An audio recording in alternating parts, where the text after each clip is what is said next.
On April 26, 1986, they were running a safety test, and the nuclear reactor exploded.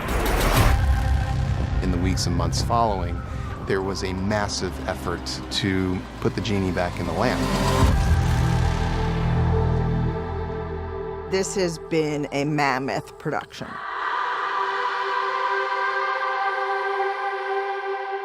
Everything is big on Chernobyl. Our sets, our locations, the size of our team. It's big. It's very easy to think of this as a disaster film, and it's not. It's a story about people. Absolutely true heroism. The Soviet state is squarely at the center of it. Everybody was afraid of the system. Containment. Lies. That is how a reactor core explodes.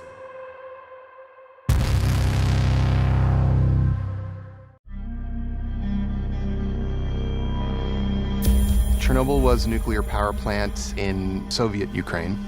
On April 26, 1986, they were running a safety test that went horribly wrong, and the nuclear reactor exploded.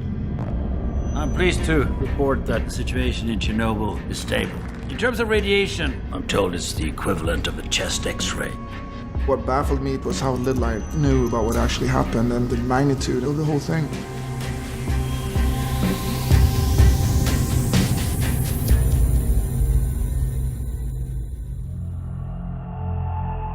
Chernobyl was a nuclear accident that was unprecedented.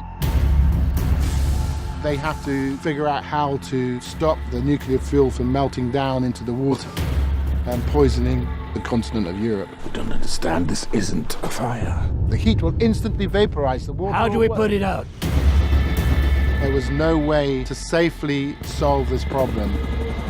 Everything is complex. How can we make the least damage?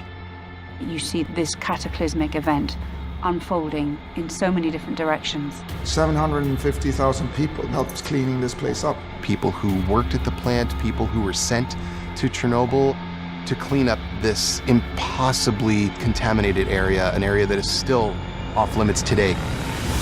Their stories are remarkable.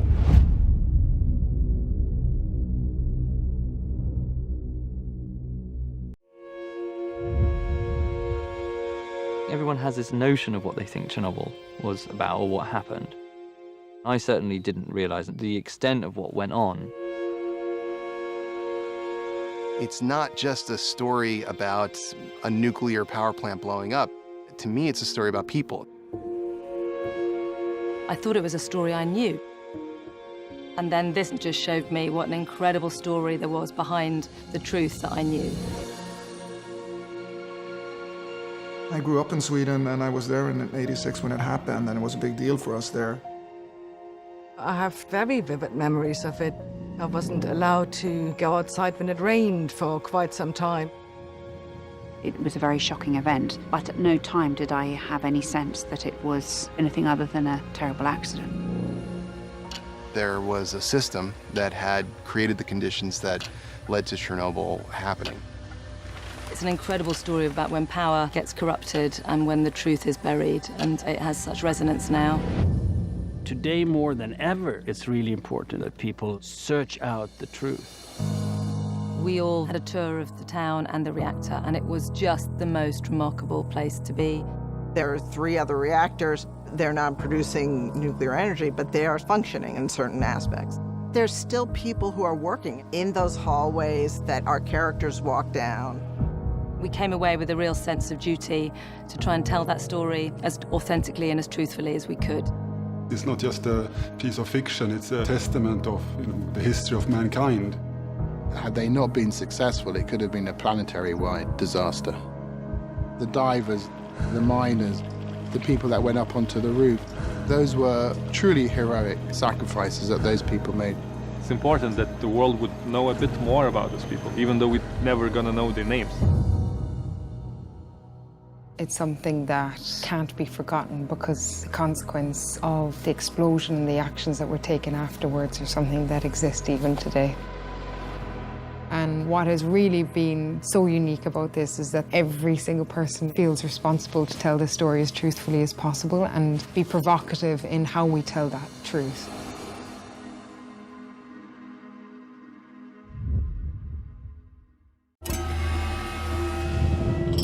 12,000 Rodkin. And in no circumstances can men go up there.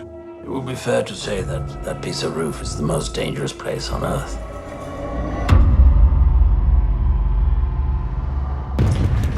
The Soviets, and particularly the people of Ukraine and Russia and Belarus, threw themselves at this task in a way that is shocking and beautiful and also terrifying and heartbreaking. These are the most important 90 seconds of your lives. We're talking about 700,000 people being sent to clean up this impossibly contaminated area, an area that is still off limits today.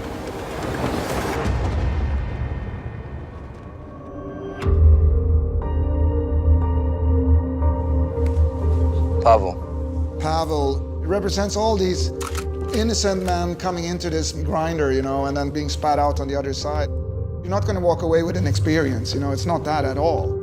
So it's very similar to war. It's the pointlessness of that. Here I am, I'm 18, I'm going somewhere, I'm killing a bunch of people, I'm coming back.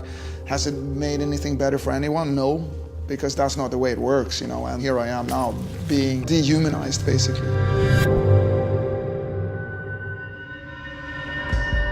Nuclear power and nuclear weapons were not just aspects of Soviet pride, this was among their most protected secret industries. Well, the state must protect its secrets, comrade. And when nuclear isotopes that were a decay product of Soviet fuel ended up in Sweden, then the cat was out of the bag. It's humiliating. They needed to admit to the world not only that this had happened, but that they hadn't told anybody until they got caught. And as a result, they attempted to try and tell the truth up to a point. The truth? Is that what you're going to say in Vienna? She's sort of similar to the Horatio character in Hamlet, in that she is his conscience. You have a chance to talk to the world, Valeri. It goes kind of to the heart of your humanity, really. You've got to stand up and be counted, no matter what the consequences, when the stakes are this high. Tomchuk says, tell the truth at whatever price. Cherbina says, tell whatever truth is necessary and keep the lid on the truth that will just make it harder for us to work and improve things. We can make a deal with the KGB. You have to make choices that has a chance to survive in a system like that. You have to lie a little to make things happen. And that is the conflict with the more idealistic Tomchuk, who has this passion for truth, no matter what the consequences. Go public. Force the Central Committee to take action. Sherbina is at a very high level, and he's involved in the politics of it all and the kind of level where people just get shut up and they get incarcerated. And I say to him, well, look, these are all the people who just gave their lives unthinkingly. What about them? There's your example. To hell with your deal. To hell with our lives. Someone has to start telling the truth.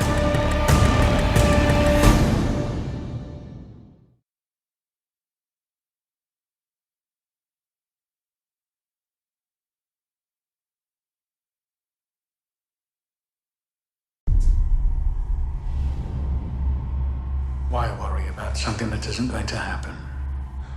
Oh, that's perfect. They should put that on our money. What's really interesting is how the ideology of the Soviet Union, the idea of a system that was infallible, and the fear of people to point out any flaws or mistakes, everything had to be perfect, and you had to pretend it was perfect. Any system with too strong an ideology, whether it's the idea of a perfect nation or a perfect belief, leads to exclusion of facts.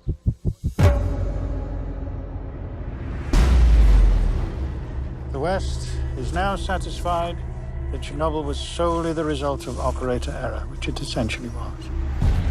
When you start to look at all the different causes of this accident to happen, it's the sort of accumulation of that kind of a mentality, which is, it's more convenient to believe comfortable truths and comfortable facts than it is to have to face difficult choices and difficult realities. Well, it's time. Maybe a year. Sherbina, he's confronted with his sense of mortality, that he's presented with that idea of what was his life worth and did it mean anything? Did he have an impact on this situation? Because he was a party man, because he was an insider, he knew how to get the machinery of the state to work. God's sakes, Boris. You were the one who mattered most. Dyatlov, who's been this very stubborn, recalcitrant person who refuses to accept any responsibility for what happened. I wasn't in the room when they raised the power. Anatoly Dyatlov made decisions no rational person should have ever made. He made crazy choices. I haven't reviewed, we only just found out we're there, review it. In the trial, Dyatlov historically does say the following thing: I will not say that I am guilty, but I cannot say that I am not. And I thought that was a remarkable expression of at least the potential of guilt. It was very Soviet in its own way, the statement, to have it both ways. The trial is, as always, we want to find who's guilty. The people's lust for revenge, which is something really, really dangerous, it makes it very attractive to find scapegoats and throw as meat to the dogs.